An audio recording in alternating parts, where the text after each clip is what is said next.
nous allons même oindre les gens. Oindre.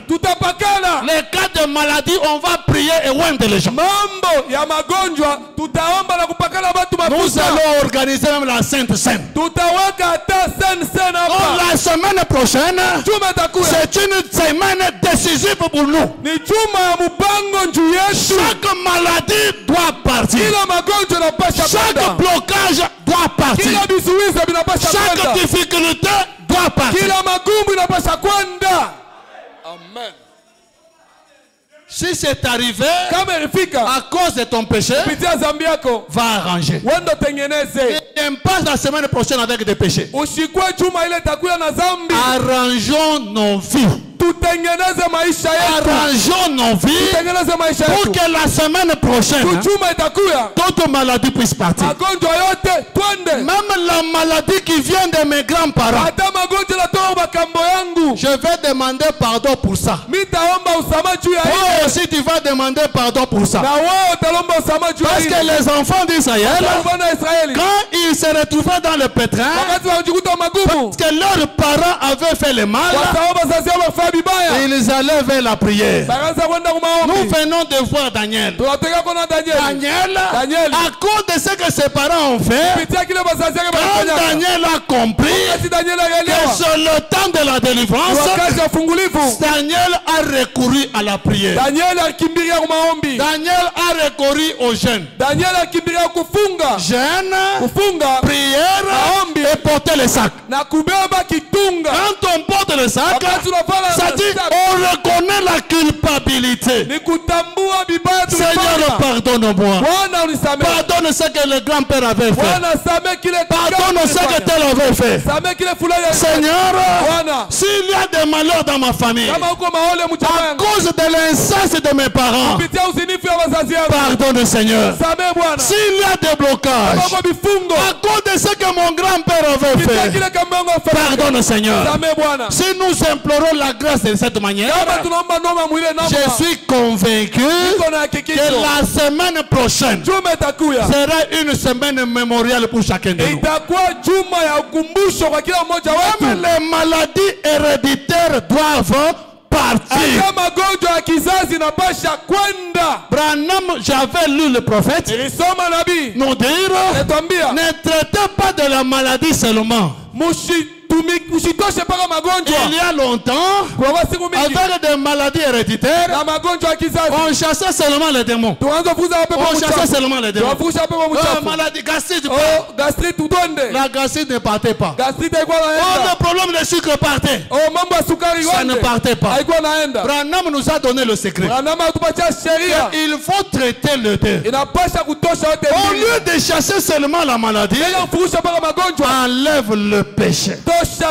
La maladie doit partir. Et les péchés qu'on doit enlever, notre propre péché, et les péchés de nos ancêtres, et les péchés de nos parents, ça doit partir. Écoutez, nous sommes toujours dans Daniel. Daniel chapitre 9. À partir du verset 10. Daniel continue. Nous n'avons pas écouté la voix de l'Éternel notre Dieu. C'est Daniel en train de prier. Hein? Quand il a compris. Nous n'avons pas écouté la voix de l'Éternel notre Dieu pour suivre ces lois qu'il avait mises devant nous par ses serviteurs les prophètes. Tout Israël a transgressé ta loi. Je pense que vous comprenez comment Daniel prie. Ce n'est pas Daniel qui avait commis des erreurs. Il était petit. Ce sont les parents. Tout Israël a transgressé ta loi et s'est détourné pour ne pas écouter ta voix. Alors se sont répandues sur nous les malédictions à cause d'Israël, à cause de la désobéissance des parents. Alors se sont répandues sur nous les malédictions et les imprécations qui sont écrites dans la loi de Moïse, serviteur de Dieu, parce que nous avons péché contre Dieu. Parce que nous avons péché. Ce n'est pas Daniel, c'est ses parents. Mais dans sa prière, parce que nous avons péché, il a accompli les paroles. Dieu a accompli les paroles qu'il avait prononcées contre nos chefs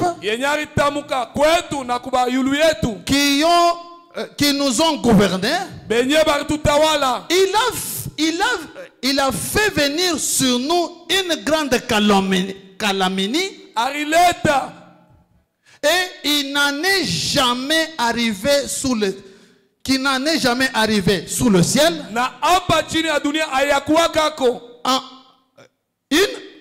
une semblable à celle qui est arrivée à Jérusalem. Comme cela est écrit dans la loi de Moïse,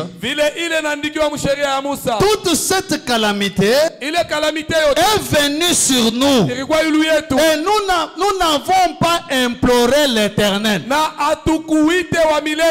Écoutez Daniel. Tout ceci est arrivé, mais nous n'avons pas imploré l'Éternel. Et nous n'avons pas imploré l'Éternel notre Dieu. Nous ne nous sommes pas détournés de nos iniquités. Nous n'avons pas été attentifs à ta vérité. Écoutez, l'Éternel a veillé sur cette calamité et l'a fait venir sur nous, car l'Éternel notre Dieu est juste dans toutes ces choses qu'il a fait. Mais nous n'avons pas écouté sa voix. Tout ce qui nous est arrivé, c'est Dieu honorant sa parole. C'est Dieu qui avait dit, le péché de papa, il va te punir de toi. Et maintenant, nous avons hérité des maladies. Nous avons hérité des blocages. Nous avons hérité de beaucoup de mauvaises choses. L'heure a sonné. L'heure est venue. L'heure est venue pour notre délivrance. Alors, la première des choses, Seigneur, pardonne. Tu as un problème avec quelqu'un, va arranger. Arrange avec ta femme. Arrange avec ton mari. Arrange avec les enfants. Pour que la semaine prochaine, toutes les maladies puissent partir. Tous les blocages puissent partir. Parce que ces blocages-là n'auront plus de place. Ils sont venus accompagner le péché. Mais maintenant le péché est parti. Ils vont rester pourquoi? Ils ne peuvent que partir. Alors arrangez vos vies. Ne faites pas de semblants. C'est votre affaire. Moi, je suis berger. Je vous présente ce que dit la parole de Dieu. Ceux qui feront ce que je vous dis ici, qui est conforme à la parole, ils seront bénéficiaires de ces réunions.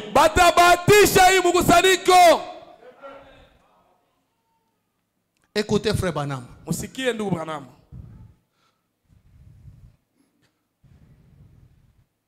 Il dit ceci. Quand vous confessez le péché, la maladie doit partir. Les blocages doivent partir. Toutes les mauvaises choses vont partir. Donc on doit arranger ce que nous connaissons et ce que nous ne connaissons pas.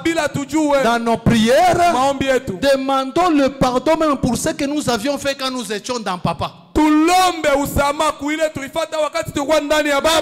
que nous avons fait quand nous étions dans nos grands-pères. Nous tous ici, nos grands-parents étaient des féticheurs, des sorciers et tout ça. Comme Dieu honore sa parole, depuis ce temps-là, il est tenté de punir. Et même nous, il nous punit. Tout ce qui peut enlever cette punition, c'est la repentance. Frère Branham dit ceci. Dans la prédication, la loi, paragraphe 35, Branham dit ceci. Savez-vous ce que le sang de Jésus-Christ fait du péché qui est confessé?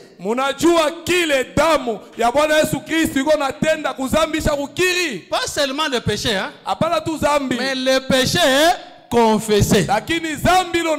Si toi tu ne confesses pas, cette écriture ne te concerne pas.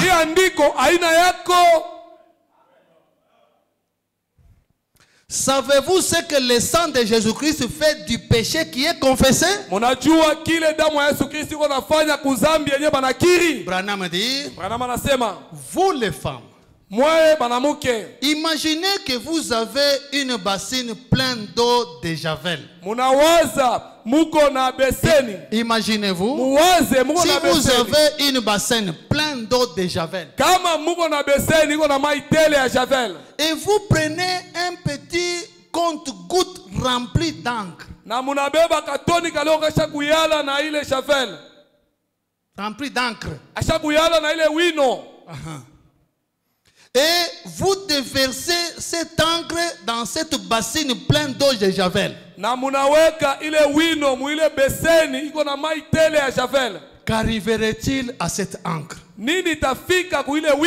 Branham a dit, l'encre devient l'eau de javel.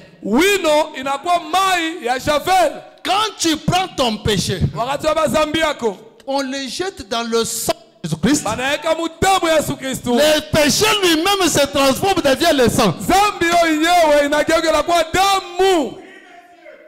L'encre devient l'eau de javel. Que s'est-il passé?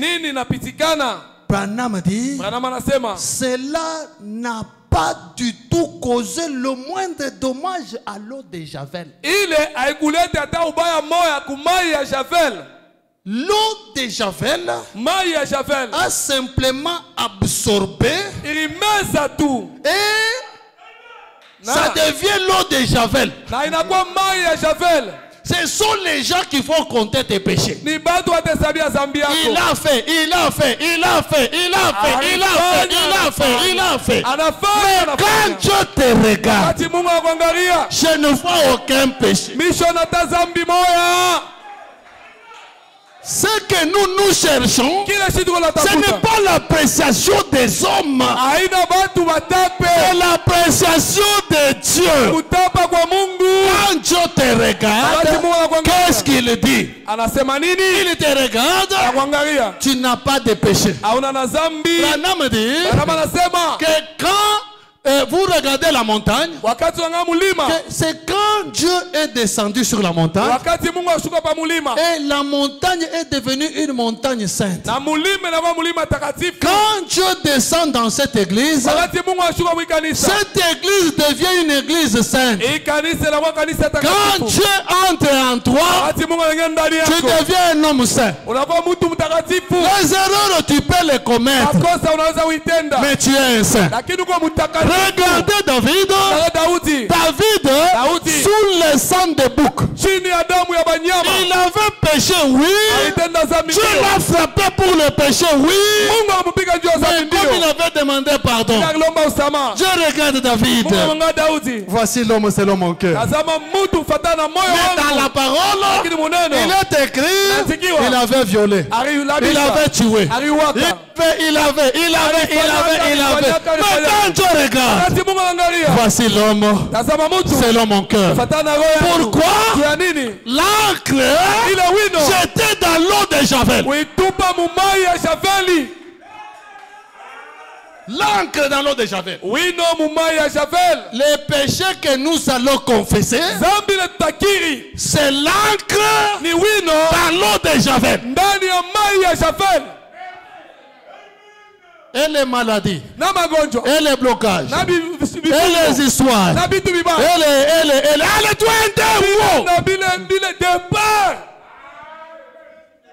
nous avons attaqué la tête.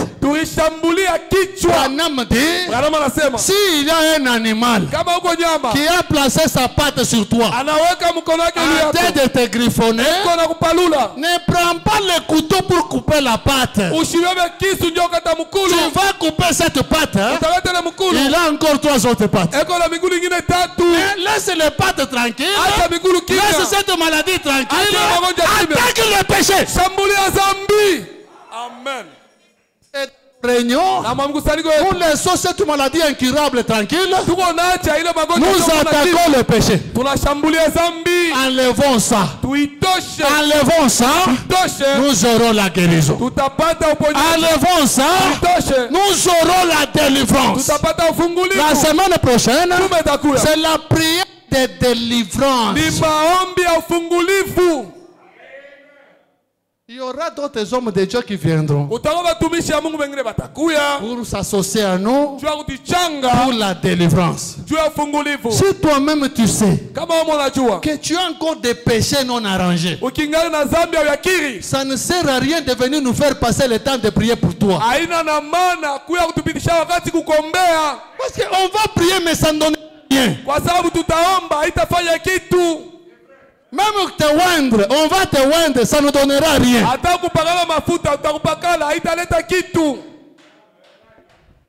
Non, dans notre église, on va organiser des prières de délivrance. Tu es là, avec l'argent d'autrui que tu as volé, mais tu viens aussi donner la tête pour te mettre loin. On va perdre l'huile. L'huile d'olive sera une perte. Laissez-nous garder un peu d'huile. Ne viens pas perdre notre huile inutilement. Parce que ça ne changera rien. Tu vas tromper qui? Non, non. D'ailleurs, on m'a vu quand on m'a mis l'huile. Oui, on t'a vu. Et après? Ça t'a aidé en quoi? Non, non, on a vu, on avait prié pour moi. Oui. Et ça t'a aidé en quoi?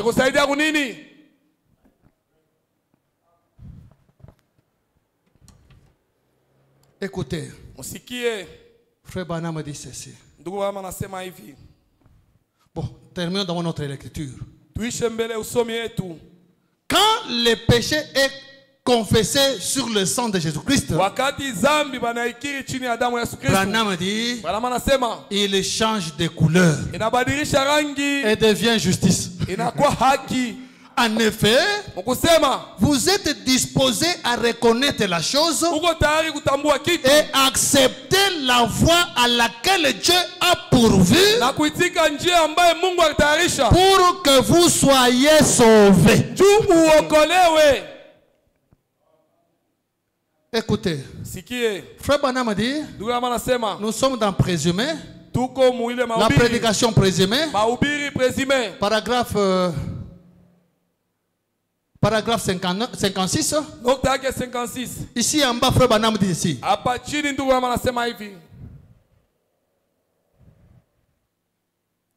Il n'y a que Dieu qui puisse ôter le péché. Le sang de Jésus-Christ.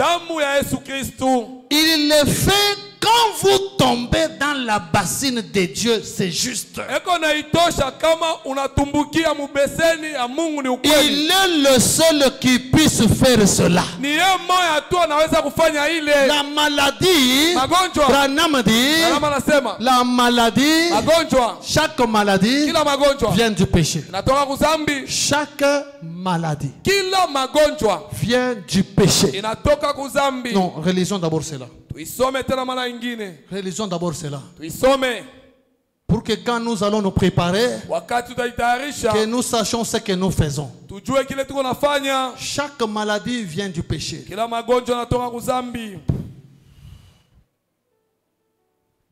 Branham a dit ceci. C'est dans la prédication, pouvons-nous voir Jésus. Paragraphe 8.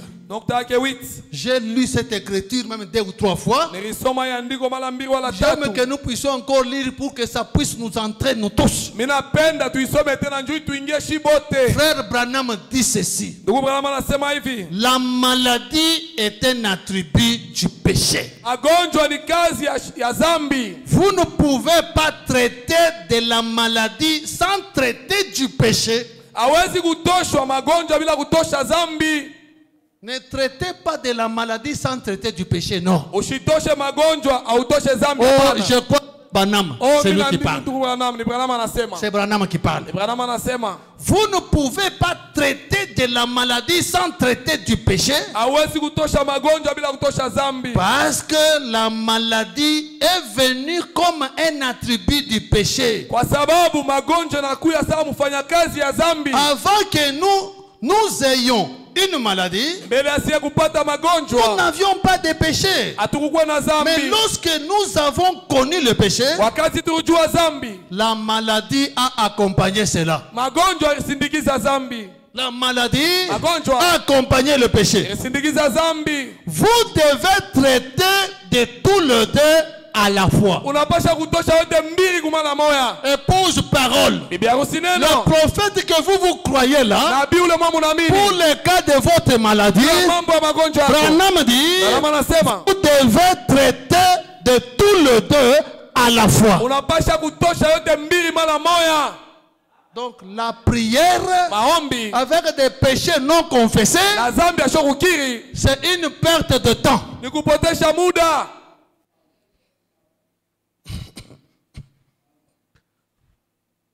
Permettez que je dise cela dans ces termes.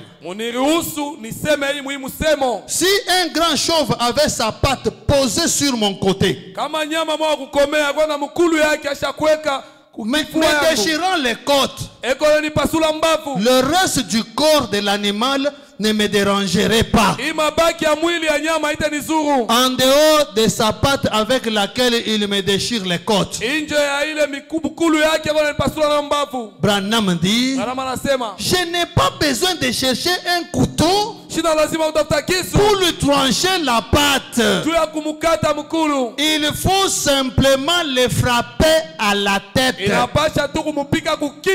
Cela tuerait l'animal tout entier. Eh bien, c'est ce qu'il en est du péché. Branham dit, lorsque vous tuez le péché, tuons le péché. Lorsque vous tuez le péché, vous tuez chaque attribut qui l'accompagne. Il se peut donc que ce ne soit pas vous qui avez péché. Donc, vous voyez le péché qu'il faut tuer. Pas seulement ton péché. La maladie qui est sur toi là, c'est soit ton péché, soit le péché hérité. Branham dit, il se peut donc que ce ne soit pas vous qui avez péché, mais la faiblesse de vos parents et de vos grands-parents. Branham dit, le péché est héréditaire. Je veux dire, la maladie est héréditaire dans bien de cas. au fil des temps, les gens dans chaque génération deviennent plus faibles, comme le disent les Écritures. Donc il y a des choses que nous avons qui viennent de loin. Les blocages viennent de loin. Les maladies viennent de loin. Beaucoup de choses, des malédictions viennent de loin. Nous avons vu avec vous qu'il y a des malédictions qui sont venues de nos parents. S'il y a une malédiction qui est venue sur toi, venant des parents, allez arranger avec les parents. Il y a encore temps, allez arranger. Et tu verras que quand on va prier pour toi, on va te oindre. Tu seras guéri. Tu vas prospérer. Tu verras ta vie changer. Ce n'est pas possible ou ce n'est pas correct que nous puissions avoir les maladies de nos aïeux. Même la Bible nous avait dit. La Bible nous avait dit. On peut même lire d'abord ça. Oh là là là là. Oh là là. C'est anormal. Il ne faudrait pas que nous puissions normaliser la chose. Allons dans Jérémie. Jérémie chapitre 31.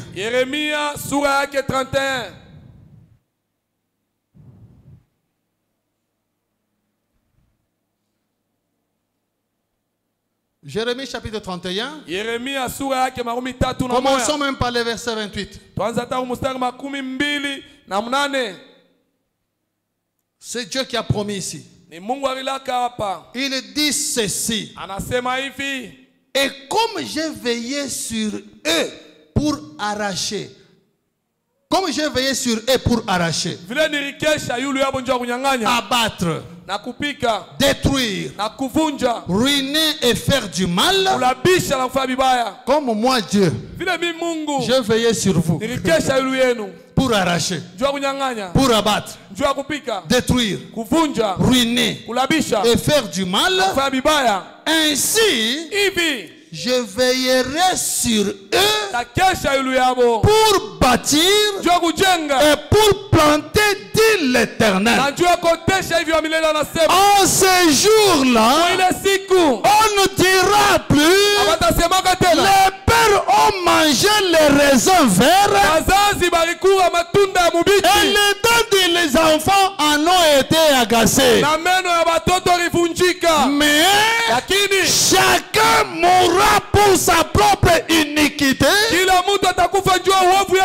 Tout homme qui mangera des raisins verts, ses dents en seront assez. Voici les jours viennent, dit l'Éternel, où je ferai avec la maison d'Israël et la maison de Juda une alliance nouvelle. Nous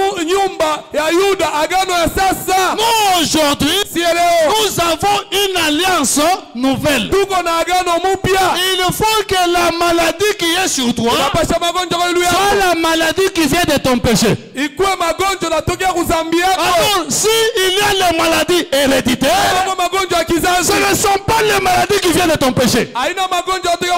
C'est les maladies qui viennent des péchés de quelqu'un d'autre. La promesse est que chacun portera sa propre charge.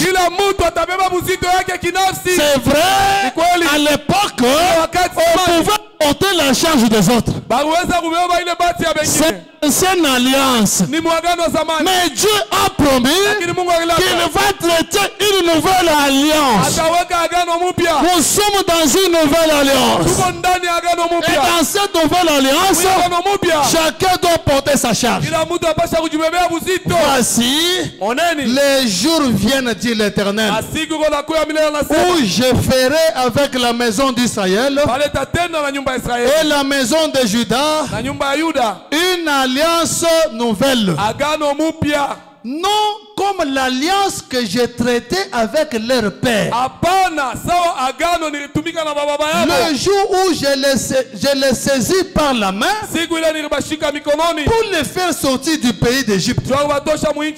L'alliance qu'ils ont violée, quoique je fisse leur maître, dit l'Éternel. Mais voici l'alliance que je ferai avec la maison d'Israël. Après ce jour-là, dit l'Éternel, je mettrai ma loi au-dedans d'eux. Je déchirerai dans leur cœur et je serai leur Dieu et ils seront mon peuple. Nos ancêtres ont commis des erreurs. Dieu nous a rejetés. Mais maintenant nous revenons. Nous revenons comme l'enfant prodigue. L'enfant prodigue, il avait très il a abandonné son papa. Il est parti. Il a commencé à se débrouiller. Début, ça semblait marcher. Il fait des affaires, ça marche un peu. Il commence le mariage, ça marche un peu. Il fait ceci, ça marche un peu. Il a pensé, bon vous voyez, j'ai commis des péchés, j'ai commis ceci, il n'y a pas de changement. Mais un jour, cet enfant prodigue a compris que les choses ne marchaient plus. Il a fait ceci, ça ne marche pas. Il a tenté ici, ça ne marche pas. Son grand capital ne faisait que descendre jusqu'au capital de zéro. Et là, il voulait faire l'entêtement. Ne fais pas l'entêtement. Reviens à Jésus. C'est lui la solution. Si tu es enfant de Dieu, Dieu ne te laissera pas piétiner la parole de Dieu et prospérer jamais. Il peut te donner un temps de grâce. Mon enfant rentre. Mon enfant rentre. Mon enfant rentre. Si tu n'écoutes pas, il commence à bloquer. Petit à petit. Petit à petit. Arrivé à un certain temps, capital zéro. Cet homme-là, comme tout ne marchait pas, si je rentre chez nous,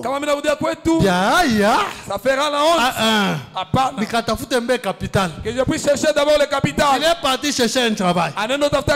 Qu'il puisse avoir un peu d'argent pour qu'il puisse encore recommencer les affaires. Il tente, vite. Il manque même à manger. À manger. Dieu dit, moi ton papa, j'ai nourri même les oiseaux du ciel. Comment toi tu commences à manquer à manger? N'es-tu pas l'enfant prodigue? N'es-tu pas l'enfant prodigue? Tu peux tout manquer, mais la nourriture non. Et c'est tout. A commencé à manquer à manger. Il se retrouve avec les animaux. Il commence à manger n'importe quoi. Il mange même la nourriture de Martin. La nourriture de Paul, la nourriture de Moïse, la nourriture de ceci. Il mange toute la nourriture là. Ça ne tient pas. Un jour, ce n'est pas possible. Même les travailleurs, même les Chinois, les Indiens qui ne croient pas ce message, ne vivent pas comme moi. Je ne peux pas accepter ça. Il a tourné, il est rentré vers papa. Vaut mieux être travailleur chez mon papa que souffrir comme ça à cause de l'orgueil. Ne soyons pas des orgueilleux. Le Dieu d'Abraham vit encore. Rentrons vers lui. Ça va marcher. Lui-même dit, venez à moi. tel que vous êtes. Je ne rejetterai personne qui viendra vers moi. Même si tu es sorcier, même si tu es bandit, même si tu es tué, venez, il va te recevoir. Il est rentré, il a trouvé son père. Son père, quand il a vu seulement l'enfant prodigue rentrer, oh mon enfant viens, tu as toujours mon sang.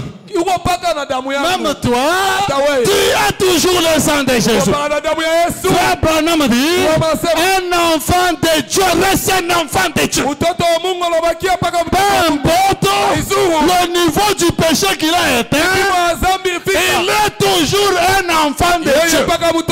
En lui, il y a le sang de Jésus. Le sang de Jésus, c'est ce message que tu crois. En toi, il y a le sang de Jésus. Peu importe ce que tu as fait, peu importe ce que tu es toujours un enfant de Dieu. Le sang de Jésus est en toi. Le sang de Jésus est en toi. Que le Seigneur bénisse.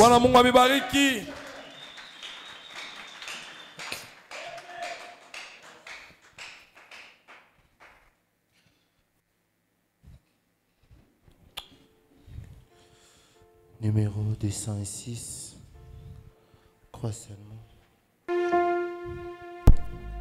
206, autre cantique.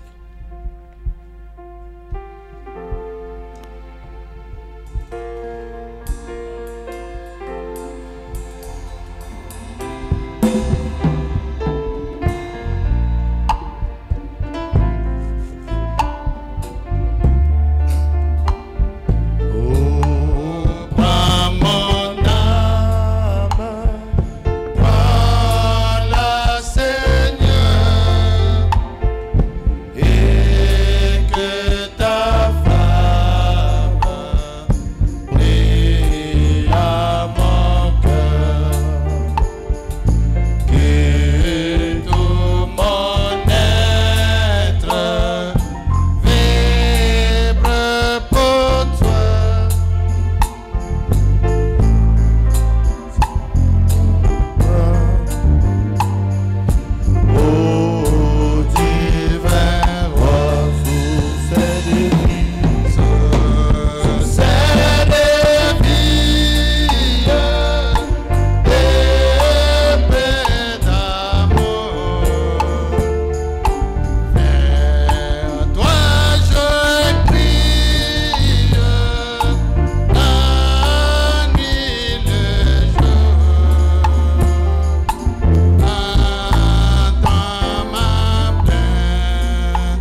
Merci le Seigneur.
Jésus-Christ notre Dieu, nous savons que tu es le Dieu qui tient toujours ta parole. Tu n'oublies jamais tes paroles de malédiction comme tes paroles de bénédiction. Seigneur, quand nous regardons chacun de nos vies, nous voyons, Seigneur, qu'il y a beaucoup de malheurs, beaucoup de malédictions, de blocages et autres qui nous accompagnent. Et Branham nous avait montré que c'est le produit, et c'est la tribu du péché. Et il vient de nous dire que si nous tuons le péché, nous avons tué tous les autres attributs qui l'accompagnent. Alors, après avoir écouté cet enseignement, Seigneur, qui nous a pris presque un mois, Père de miséricorde, nous voulons, Seigneur, que nous soyons délivrés totalement. Même ton prophète nous avait dit que toi, Dieu, tu ne délivres pas partiellement, mais tu délivres totalement. Tu délivres nos corps, tu délivres nos âmes, tu délivres nos esprits, tu délivres nos familles, tu délivres, oh Dieu, même nos affaires. Il y a beaucoup de tes enfants dans cette église, Seigneur, qui passent des temps compliqués même dans leurs affaires. Nous ne savons pas les problèmes viennent d'où. Et toi, Dieu, tu nous as montré que ça vient du péché. Seigneur, ce péché peut être un péché que nous-mêmes nous avons commis. Notre péché, nous pouvons nous rappeler. Si nous ne nous rappelons pas,